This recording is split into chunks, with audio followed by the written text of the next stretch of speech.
The midnight train in Seoul never announces its power. It simply moves, silent and inevitable, slicing through the dark veins of the city like something that has always known exactly where it's going. Tonight, it carried 12 passengers in its first-class cabin, and the quiet should have been the expensive kind, the kind that costs a ticket and keeps itself. It did not. From seat 2A came a sound that no amount of money could silence. A baby. Screaming. Not the thin, polite whimper of a child mildly uncomfortable.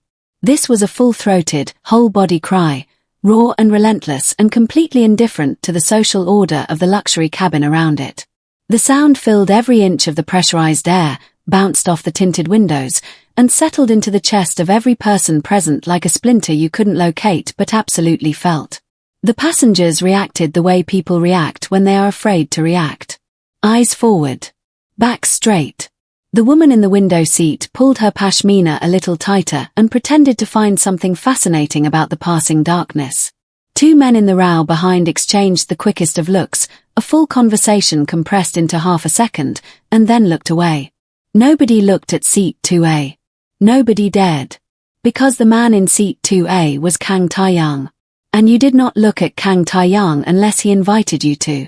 He was 43 years old, dressed in a black suit that had been made specifically for his body by a tailor in Milan who did not work with most people. His jaw was set in the way of a man accustomed to having the world arrange itself around his preferences. His hands, large, still, controlled, gripped the armrests of his seat with a tension that he was working very hard to keep invisible. In his lap, bundled in an ivory cashmere wrap that probably cost more than most people's rent, his 8-month-old son, Minute Seo, screamed with the absolute commitment of someone who had not yet learned that there were people in the world you were not supposed to inconvenience. Two bodyguards occupied seats 3A and 3B. They stared forward. They did not move. They had been in Kang Tae-young's employ long enough to know that there were situations you handled and situations you absolutely did not touch, and a screaming baby in their employer's arms was, without question, the second kind. The train attendant hovered near the connecting door, her smile locked in place like a painted thing, her eyes cycling between her employer's face and the floor and some middle distance where help might conceivably exist. The crying did not stop. Kang Tae-young, the most feared man in 3 industries, the Korean Mafia boss who had once reduced a government minister to tears with 7 words in a private room, sat in the blue-lit silence of a midnight train in Seoul and could not make his son stop crying. And then, from seat 6C, 3 rows back, a black single mother quietly set down her magazine, tilted her head slightly, and listened with an expression that was not pity, not fear, and not the careful blankness of everyone else in the cabin. It was recognition. No one knew that in the next 5 minutes, everything would change. If you love powerful emotional stories like this, make sure you like this video, comment where you're watching from, and subscribe so you don't miss the next unforgettable story. Now, back to that train. It had been Kang Tae-young's assistant's idea. Minute Seo had not slept well in weeks, not since the last nanny had been let go, not since the apartment had grown quieter in ways that had nothing to do with sound. The pediatrician had mentioned, gently, that some infants responded well to motion. Trains, specifically. The rhythmic vibration, the white noise of rails, the sense of being held and carried by something larger than oneself. So here they were. The midnight train in Seoul, first-class cabin, a journey that would take them south and bring them back by morning. A loop of motion. A prescription for sleep. For the first 20 minutes, it had almost worked. Minute Seo had settled against his father's chest, his small body softening in the particular way of a child deciding to trust sleep. The luxury cabin had hummed around them. The city lights had given way to the clean, dark expanse of the countryside. Tae-young had allowed himself, for 20 full minutes, to believe that this would be simple. Then Minute Seo woke up. And the world remembered what it was. To understand what it meant for Kang Tae-young to sit helpless on that train, you had to understand what Kang Tae-young was. He had built his empire the way certain men build things, from the ground up, with his hands, through years of decisions that other men would not make because other men had more to lose. By 35, he controlled logistics networks that moved product across 6 countries without attracting the kind of attention that invited questions. By 40, his legitimate holdings, real estate, private finance, security consulting, were worth more than most mid-sized corporations. The Korean mafia boss had learned, early, that the most dangerous thing a man could do was make people forget what he was. He was cold in the way of people who learned coldness as a survival strategy and then forgot they'd learned it. He was precise. He did not raise his voice. He did not need to. But tonight, on this train, for the first time in longer than he could honestly remember, he was completely, terrifyingly alone with a problem that had no solution he could buy, intimidate, or outmaneuver. His son needed something he didn't know how to give. And that, for Kang Tae-young, was the most frightening thing in the world. Minute Seo's crying escalated in waves. Each time it seemed to peak, each time the cabin held its breath and waited for silence, it would dip, pause, and then return with fresh intensity, as if the baby had briefly gathered more resolve. The passenger's discomfort had passed through embarrassment and arrived somewhere closer to dread. Not because the crying was unbearable, children cry, even adults understood this, but because of who was holding the child. Because the Korean mafia boss visibly wrestling with an 8-month-old in a luxury train cabin created a social situation for which no one in that cabin had a script. The staff whispered to each other near the door. A train attendant made a call on her headset, her voice carefully low. Somewhere behind the professional composure and the practiced hospitality, every employee on that train was asking the same question. Who, precisely, was supposed to handle this? The answer, the obvious, human answer, was sitting 3 rows back, watching with calm, careful eyes. But she hadn't moved yet. She was still deciding. The silence between the cries was worse than the cries themselves. In those brief pauses, the entire cabin seemed to lean forward, waiting, and the collective held breath made the air feel thick and strange. Kang Tae-young had stopped rocking. He had stopped the gentle bounce that had been his only visible attempt at comfort. He sat very still now, Minute Seo pressed against his chest, his jaw tight, his eyes fixed on some point in the middle distance where a solution might materialize if he looked hard enough. One of his bodyguards, the younger one, in 3B, glanced sideways at his employer. A question in the look. An offer, even, I can take the baby. I can try. The look lasted less than a second before Tae-young's gaze moved to him, flat and quiet, and the bodyguard looked forward again. The silence between passengers had become a different kind of heaviness. Not the comfortable silence of people minding their own business, but the fraught silence of people pretending very hard that they were minding their own business while actually tracking every movement in seat 2A with their peripheral vision. Minute Seo began to cry again. And 3 rows back, Nadia Williams folded her magazine, closed her eyes for exactly 3 seconds, and made a decision.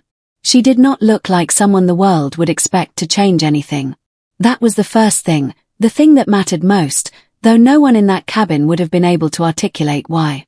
Nadia Williams was 33 years old, originally from Atlanta, now living in the Mapo district of Seoul where she had made a life over the past 5 years through a combination of fierce determination and the specific resourcefulness of a person who had never had the luxury of waiting for circumstances to improve. She wore dark trousers and a pale blue blouse that had been ironed carefully at 10 p.m. before she'd left for the station. She carried a canvas tote bag with a paperback, a water bottle, and a small pouch of snacks she'd packed for the journey. She was a black single mother, and she was traveling home from a second job at a translation service in Gangnam that kept her hours that made her main job feel like a rest. She had calm eyes. That was the second thing. In a cabin full of people performing non-involvement, Nadia Williams was simply looking, watching, taking it in with the unhurried attention of a woman who had learned, through years of necessity, to read situations before she entered them. She watched the man in 2A. She watched the baby. And she understood something that no one else in that cabin had paused long enough to consider. Nadia had been a mother for 4 years. 4 years of nights and early mornings and the specific education that no book fully prepares you for, the one written entirely in your child's sounds.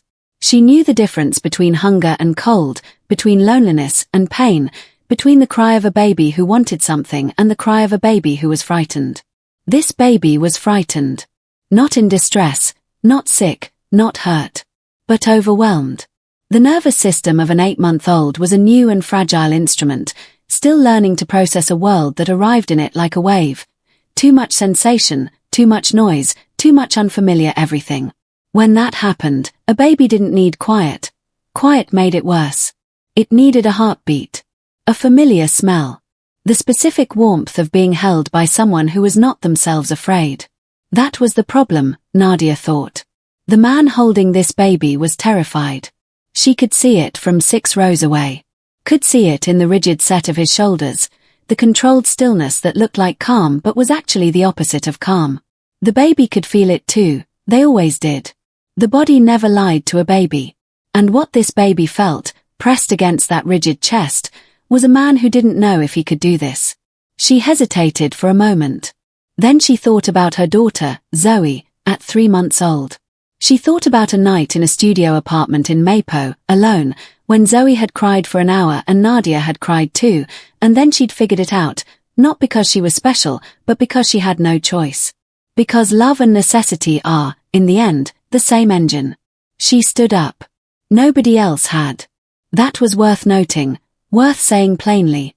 The first-class cabin of the midnight train in Seoul contained 11 adults, all of whom were presumably capable of compassion, several of whom had almost certainly been parents themselves or known parents or at minimum observed from a safe distance that crying babies often need assistance. And not one of them had moved toward seat 2A.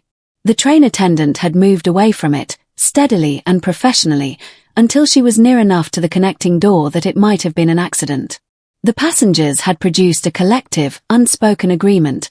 This was not their situation.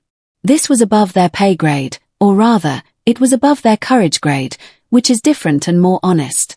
Fear is invisible until you see someone who doesn't share it. Then it becomes the most obvious thing in the room. Minute Seo cried louder, and the cabin shrank around the sound, and everyone sat very still, and Nadia Williams walked forward. He saw her before she reached him. Kang Taeyang's awareness of his physical environment was reflexive. 20 years of operating in spaces where a late read could cost you everything had made it as automatic as breathing. He tracked movement the way certain animals track movement. Not with alarm but with absolute attention. A woman. Walking toward him. Unhurried. No fear. That last part caught at something. People who approached him usually fell into 2 categories. Those who wanted something and performed ease to get it, and those who were afraid and performed ease to hide it. This woman's ease was different. It was the ease of someone focused not on him but on his son. Their eyes met. It lasted perhaps 2 seconds. Long enough to be an exchange rather than an accident. What he saw in her face, not pity, not judgment, not the fascinated discomfort of a bystander. Something simpler. Something that said, I know what this is. I know what your son needs. I am not a threat to you. What she saw in his face was more complicated, and she filed it away carefully. Underneath the cold precision, underneath the expensive stillness, there was a man who had been awake for a very long time and was losing ground. The 2 bodyguards had both turned. They were standing now, hands loose at their sides, not reaching for anything, but ready. The cabin held its breath for the second time in 10 minutes. Nadia kept walking. She was aware, with every step, of exactly how this looked. A black woman, alone, walking toward the most feared man on the train, his 2 bodyguards rising from their seats, the cabin watching the way people watch something they're certain is about to go wrong. She was aware of the calculation happening in the room, the risk assessment, the social arithmetic, the invisible consensus that this was either very brave or very stupid. She had stopped caring about those calculations a long time ago. Caring about them had not kept her warm. It had not kept her company on the nights Zoe was sick and there was no one to call. It had not gotten her the promotion she deserved at the translation firm or made the landlord less slow to fix the heating or moved the world an inch toward any version of easier. What had helped, what had always helped, was doing the thing in front of her. And the thing in front of her was a child who was scared, and a father who was lost, and a cabin full of people waiting for someone else to act first. She stopped 2 feet from seat 2A. The bodyguard on the left took a half step forward. She looked at him, directly, calmly, and he stopped. She looked at Kang Taeyang. 2 words. That was all. She said them quietly, with her arms slightly extended in the universal gesture of someone offering to hold an infant. A gesture so human, so recognizable, that it required no translation and no context. May I? The cabin went very still. Not the performance of stillness that had been happening for the last 20 minutes. Not people pretending not to notice. This was actual stillness. The kind that happens when something unexpected breaks through all the layers of pretense and social arrangement and hits the room at the level where people are simply people. Kang Taeyang looked at her. She met his gaze without flinching. Not boldly, she wasn't performing courage. Just steadily, the way you look at someone when you mean what you're offering and you need them to know it. He looked down at his son. Minitseo's face was red, scrunched, furious with need, and yet there was something in it that looked, to his father, like exhaustion. Like a child who had been asking for something in the only language available to him for a long time and was starting to wonder if anyone would ever answer. Taeyang looked back at the woman. He hesitated.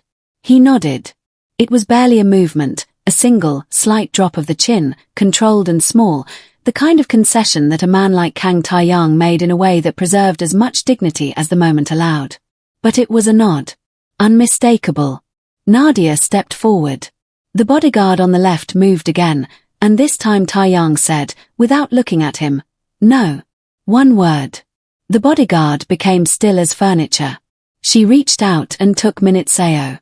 The handoff was careful and practiced on her side, the specific geometry of receiving an infant from someone who is holding it too tightly, adjusting the baby's weight, finding the angle. Minitseo cried louder for exactly 4 seconds at the change of hands, and then she brought him against her chest. Left ear over her heart. She began to move, not rocking exactly, more a continuous, low-frequency sway, the kind that mimics the feeling of being carried, of being in motion, of being held by something larger. Her right hand found the base of his spine and pressed with gentle, steady warmth. The entire cabin watched. Nobody spoke. It didn't stop immediately. Real life isn't like that. Things don't snap off like lights. Minitseo's crying moved through stages the way weather moves, cycling down from the full intensity, through a broken, hiccuping wail, through something smaller and less certain, through a series of hitched breaths that were more question than declaration. Nadia hummed. Something low and continuous, not quite a song, more a frequency, a presence communicated through sound. Her sway was constant and unhurried. She was not rushing. She was not performing calm, she simply was calm, in the way of someone who had been through enough nights to know that panic is contagious and peace is too. Minitseo's fists unclenched. Small fingers, which had been drawn up tight against his chest, slowly opened. The crying softened to a murmur. The murmur softened to a whimper. The whimper softened to silence, not the silence of collapse, but the silence of a child who has found the thing he needed and is, carefully, letting himself rest. The cabin exhaled. Not dramatically. No one clapped, no one cried, no one did the things that happen in stories when they want you to know something important has occurred. People simply let their shoulders come down an inch. Let their faces go back to something natural. The woman in the pashmina looked out the window, and this time she was actually looking at the darkness, not hiding in it. The most powerful man on the train sat in seat 2A with empty hands and watched a stranger comfort his son. He had not cried since he was 9 years old. He remembered the exact day he had decided to stop. It was a practical decision, made with the cold logic of a child in difficult circumstances who understood, earlier than most, that certain expressions of need made you a target. He had treated the decision like any other, implemented it, maintained it, and eventually stopped thinking about it because there was nothing left to think about. He was not crying now. But something in his face had changed in a way that the people around him had never seen and would not have recognized as change, because they had never seen what was underneath the familiar expression. His jaw was still. His posture was still. But his eyes were doing something complicated. He watched Nadia Williams sway with his son, and he watched the crying stop, and he felt, moving through him quietly like a current under ice, the specific grief of a man who has just seen something he didn't know was possible become possible, and understood in the same moment how much time he'd spent not knowing. He had been doing everything wrong. Not from cruelty or indifference. From not knowing. From being the most feared man in 3 industries and having absolutely no map for this particular territory. From being alone in a way that his power had never prepared him for and couldn't fix. He had not asked for help because he did not know how. He was watching someone show him, without being asked, what it looked like. She sensed him watching. She didn't turn immediately. Minute Seo was at the delicate threshold of sleep, that suspended, fragile moment when an infant is deciding whether to trust it, and she had learned long ago that this was not the moment to change anything. Not the rhythm. Not the warmth. Not the quality of attention. But after a few minutes, when Minute Seo's breathing had settled into the slow, even pattern of genuine sleep, she looked up. Kang Taeyang was watching her with an expression she couldn't fully categorize. Not gratitude exactly, that was too simple. More like someone encountering a fact they hadn't accounted for and trying to understand where it fit in the existing structure of what they knew. He just needed to feel safe, she said. Quietly. Not a rebuke. A translation. You've done this before, he said. Many times. She glanced down at Minute Seo's sleeping face. I have a daughter. 4 years old. We've had our share of nights. A pause. Something in his face shifted slightly, not softening, exactly, but opening a degree. You're traveling alone. Always, she said. Without bitterness. It was just the truth of her life. She was a black single mother navigating a foreign country with 1 suitcase of savings and 2 jobs and a daughter who was, in Nadia's honest and private assessment, the best thing she'd ever done. She had worked 2 jobs since Zoe was 6 months old. She knew the particular exhaustion of loving someone completely and providing for them simultaneously and having no one to hand the weight to, even briefly. She knew what this man was living. Just from a different angle. Minute Seo slept. Deeply, completely, the total surrender of an infant who has finally found the frequency of safety and decided to trust it. His small chest rose and fell with a steadiness that had been absent for nearly an hour. His mouth was slightly open. His hands, which had been tight fists for the last 40 minutes, lay open against Nadia's shoulder like small flowers. The first-class cabin of the midnight train in Seoul was quiet. Not the performed quiet from before, not the carefully maintained social fiction of people pretending not to hear. This was a different quality of silence, the kind that settles in a space when something has been resolved. When the tension that had been holding the room together under pressure has been gently, unexpectedly released. The train moved through the night. The city lights came and went past the windows. Someone in the back row had also fallen asleep, the sounds of the journey finally reaching them now that there was nothing to brace against. The woman who had been gripping her pashmina had let it fall loosely around her shoulders. The bodyguards had settled back into their seats. And Kang Taeyang sat in the blue-lit stillness of the cabin with his hands resting open in his lap, watching his son sleep in a stranger's arms, and felt something shift in him at a depth where his money and his power and his reputation had no reach. He waited until the train had been running in silence for 20 minutes. Until the other passengers had genuinely stopped watching. Until the attendant had retreated to her station. Until the dark countryside outside had taken on the quality of something private, the kind of landscape that exists past midnight, seen through glass, that seems to belong only to the people looking at it.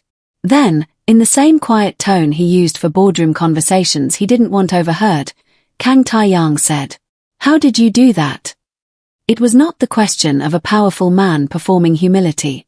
It was a genuine question, asked plainly, without the armor of implication or strategic framing, by a man who actually did not know the answer and actually wanted it. Nadia looked at him. She could hear, beneath the controlled surface of the question, how much it had cost him to ask it. She had heard that sound before, not from powerful men, usually, but from people who had held everything together alone for too long and finally let one corner come down. "How did I do what, specifically?" she asked. A pause. Then, all of it. Walk up here. Know what he needed. Not be afraid. She considered the question carefully, because it deserved that. "I've been afraid," she said. "I just did it anyway." She told him about the first month. Not dramatically. She was not a dramatic person by nature, and she'd found, over time, that the truth rarely needed embellishment to land. She told him about the studio apartment in Mapo, before she'd saved enough for the 2-bedroom. About Zoe at 3 months old, crying for an hour straight, and Nadia sitting on the bathroom floor crying too, and then getting up, because there was no one else to get up. "I recognized his cry," she said. "Not because I've met your son before. Because that cry, the scared one, the overwhelmed one, sounds the same in every baby. It's not asking for food or warmth. It's asking if anyone is there. If anyone can feel what it feels like to be him right now. And you could. I could. She adjusted Minitseo slightly against her shoulder. Not because of anything special. Because I've been scared before. Because I know what it feels like to need someone to just be steady. To not panic back at you. Taeyang was quiet for a moment. I panic, he said. Flat. Like a man reading a line from a report. When he cries, I feel like I'm failing. And then he feels that. And then it gets worse. Yes, she said. Simply. Not to agree with the self-judgment. To confirm the mechanism. To say, you've identified something real. They feel everything. Especially from the person they need most. And how do you stop doing it? She almost smiled. You don't stop being scared. You just get better at being scared without letting him feel it. That takes time. And practice. And nights you don't expect to get through, that you get through anyway. It came to him slowly, the way things come to people who are not accustomed to learning them. He had spent 20 years building structures of control. Over markets, over people, over outcomes. His power was real. He was not a man who had constructed an illusion of strength. The structures he'd built, the weight he carried in the world, these were genuine. He had earned them at genuine cost. But they had nothing to say to an 8-month-old who was scared. The money, which could move things, free things, acquire almost anything that could be acquired, could not buy his son the feeling of safety. The reputation, which made ministers return calls and rivals reconsider, meant nothing to a baby who only knew warmth and heartbeat and the specific smell of the person who held him. Power had a language. Babies did not speak it. This woman across from him spoke a different language. One that had nothing to do with status or leverage or the controlled, careful performances of strength. She spoke the language of simple, stubborn presence. Of staying in the room. Of putting her own fear in her pocket and doing the thing anyway. It was, he was beginning to understand, the harder thing. Harder than anything he'd built. And he didn't know how to do it. Yet. Later, the woman in the pashmina would tell her sister about it. She'd try to explain what had shifted in the cabin. Why it had felt like more than a baby stopping crying. Why it had seemed to matter in some larger way that she couldn't fully articulate. She would talk about the Korean Mafia boss and the crying baby and the black single mother who had walked forward when no one else would, and she would say, it was the way she walked. Like she already knew it was going to be fine. Like she'd decided that in advance and everything else was just logistics. What the passengers felt, as the silence settled over the cabin, was something they had not expected to feel on a midnight train in Seoul. Embarrassed. A little bit. Not because they'd done anything terrible. But because they'd done nothing. Because the social math had worked on them so efficiently, the fear of the powerful man, the calculation of risk, the instinct to let someone else be the one, and they'd all come up with the same answer, which turned out to be the wrong one. And a stranger had shown them, with no fanfare, what the right answer looked like. Fear had been replaced by something quieter and more durable. The social distances in the cabin, the careful maintenance of personal bubbles, the class architecture of assigned seats, felt slightly less absolute. The train moved through the dark. The baby slept. And 12 people sat with their thoughts.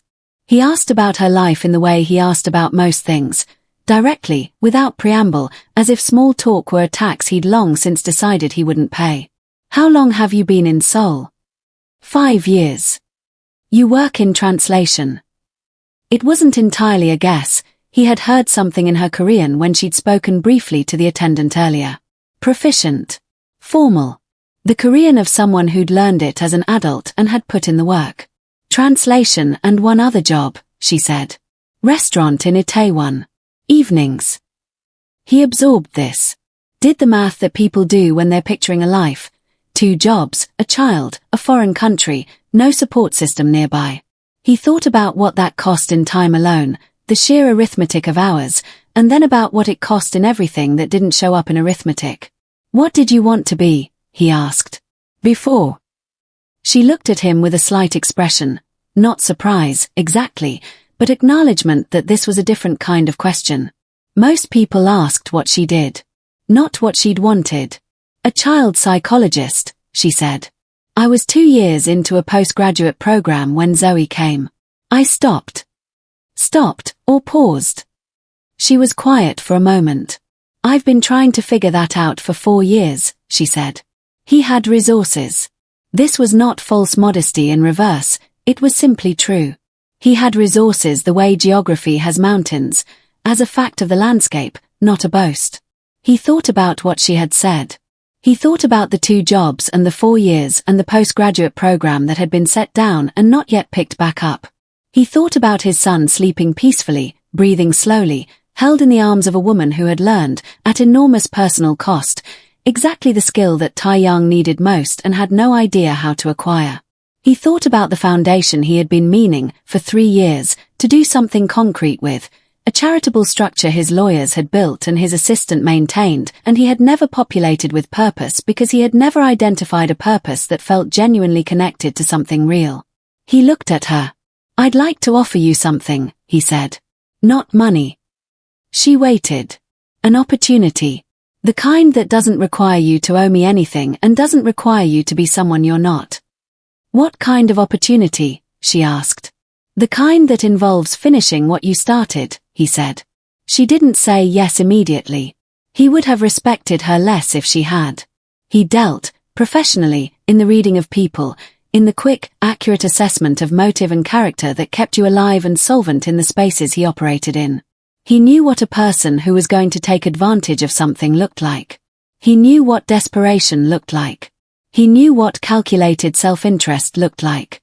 What he saw in Nadia Williams was none of these. I need to understand what you're actually offering, she said. Not the shape of it. The substance. What you expect. What this costs. Funding for your program, he said. Full cost. 4 years if needed. Childcare stipend for Zoe during study hours.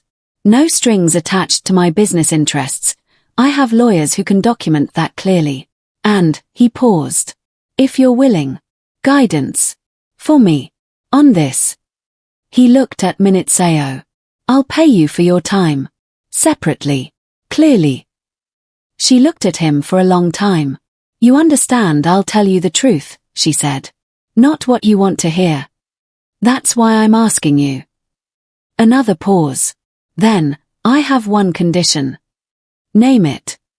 The first thing you do with your foundation, before anything with my name on it or my story attached to it, is build something for the other women doing what I'm doing. The ones without the midnight train. He was quiet for a moment. Done, he said. The train began to slow around 2 a.m. The dark countryside gave way to the returning glow of the city, first a distant warmth on the horizon, then specific lights, then the full dense brightness of Seoul coming back into view like a place that had been there all along, waiting. Nadia transferred Minute-seo back to his father. The handoff was the reverse of the earlier one. Careful, slow, preserving the baby's sleep with the practiced care of someone who had done this many times. Taeyang received his son differently than he had given him. His arms adjusted.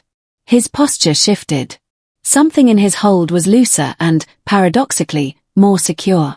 The baby did not wake. They did not speak again while the train pulled into the station. There was nothing left to negotiate and nothing left to perform. They sat in the particular quiet of 2 people who have reached the end of something and are letting it settle before the world comes back in. On the platform, under the flat white light of Seoul Station, Nadia picked up her canvas tote bag and stood for a moment in the way of someone taking stock. The city hummed around them. Cars. Distant announcements. The specific 2 a.m. energy of a place that never fully rests. Same train, 3 weeks from now, he said. If you decide yes. She nodded. I'll let you know. She walked toward the exit. He watched her go, this black single mother who had stood up on a midnight train in Seoul when no one else would, who had walked toward what everyone else retreated from, who had asked 2 words and changed the direction of more things than she knew, and he thought, for the first time in a long time, that he had a great deal to learn. He was different on the drive home. His driver, who had worked for him for 7 years and was very good at not noticing things that it was professionally advisable not to notice, noticed anyway. The boss sat with Minute Seo awake now and quiet in the car seat, watching the city pass, and there was something about the set of his face that was unfamiliar. Not softer exactly. More present, maybe. Like a man who had been somewhere and come back with information he was still processing. He went home and put his son to sleep, slowly, taking the time, letting the rhythm settle instead of rushing through it. Minute Seo fussed briefly and then stilled, and Taeyang sat in the dark of the nursery for a long time afterward, listening to the small sounds of his son's sleep. He thought about what Nadia had said. He felt what they felt. Especially from the person they need most. He thought about what that meant, the weight and the gift of being the person someone needed most. The terrifying privilege of it. The way it could break you if you let it become only weight, and hold you together if you let it become also meaning. He thought about Ji-yeon, his wife, who had known, from the beginning, that the hard part of him was not the whole of him, who had seen underneath the infrastructure of power to the man who had built it and been the first person in 20 years to make him believe that man was someone worth knowing. He had been trying to honor her by being strong for their son. He understood now, in the dark of the nursery, that strength was not what he'd thought it was. 3 weeks later, Nadia's phone rang at 9 a.m. on a Saturday. She was in the kitchen making breakfast, the particular weekend calm of a mother with a 4-year-old who had decided to sleep in, which was either a blessing or a sign of illness, and she was choosing to believe the former. Zoe's drawings covered the refrigerator. The radio was playing something she wasn't quite listening to. The sun was coming through the window at the angle that made the apartment look larger than it was. She answered. It was Kang Taeyang's assistant, brisk, professional, precise, confirming the details of an arrangement that had been processed by legal teams and reviewed by the people whose job it was to review such things.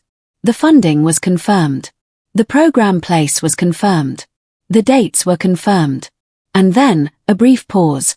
The assistant said that Mr. Kang had asked her to pass along a message personally. He had launched a foundation.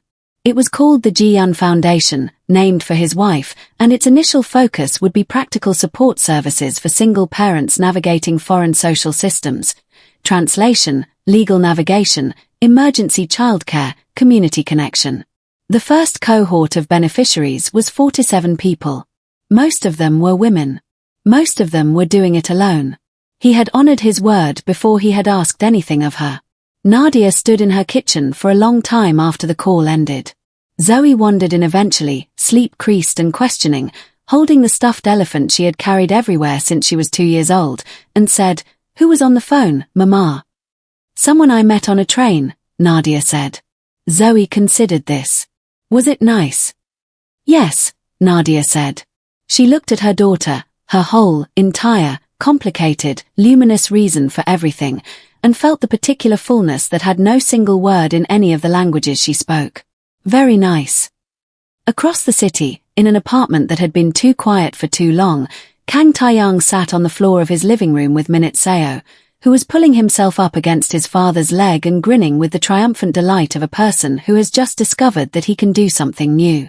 Taeyang held his hands out, steadying, close, not catching but there, and watched his son figure out his own balance.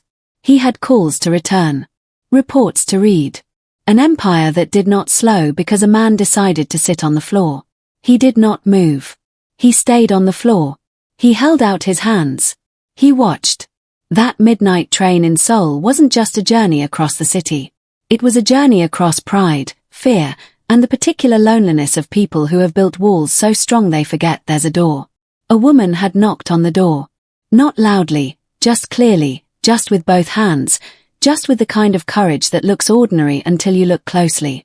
And neither of them would ever be the same again. If this story touched your heart, if you felt something in that quiet train cabin, in those 2 words she said, in the man learning to sit on the floor, please like this video so more people get to find it. Leave a comment sharing which moment moved you most. And subscribe for more powerful stories that remind us how one small act of kindness, from one person willing to stand up when no one else will, can change everything.